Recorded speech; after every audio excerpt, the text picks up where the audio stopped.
गर्दन हो जाई तो वहाँ गर्दन भले कट जाई लेकिन पाँव पीछे ना हटी, पाँव पीछे ना हटी। और ये सम्मानित हमारे गार्जियन जी बबलू पहलवान जी, आप हमारे महानुभाव के द्वारा ये शानदार हजारों हजार रुपया देकर के हौसला बढ़ाया गया।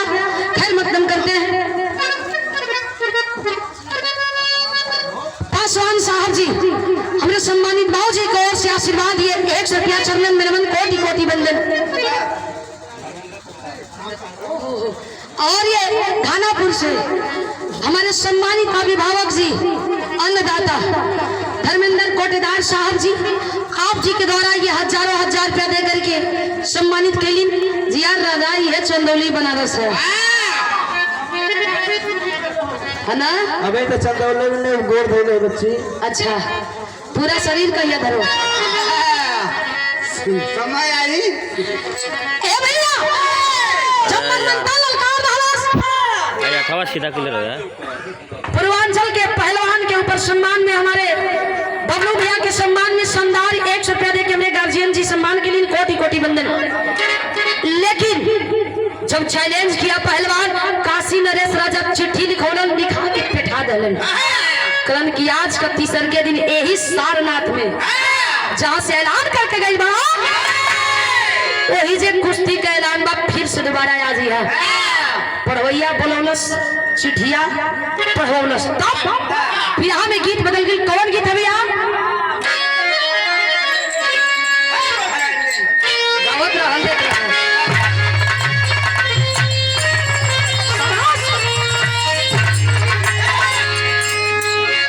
स्वर्गीय बुल्लू दत्ता राम दत्ता गावत रहले, गुरु जी लोग गौले कौन दुल्हन का कसक बा कहे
आप लोगों के द्वारा ये हजारों हजार रुपया देकर के सम्मान किया गया। शिव मुरत जी हमारे गार्जियन जी माटी गांव की माटी से 101 रुपया दे के सम्मान के लिए कोटि कोटि नमन। आज आप सलाम पहुंचे, लेकिन मनमनता चलत है कैसे?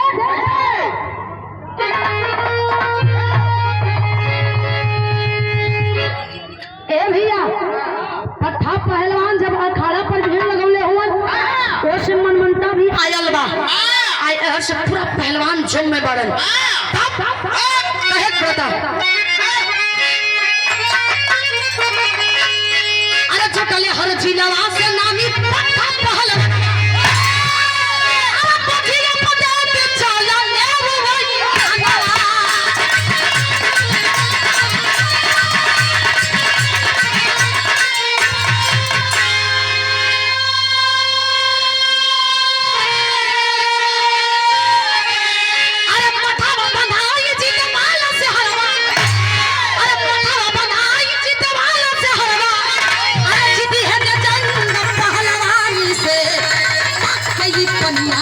बचाई अपन पानी से।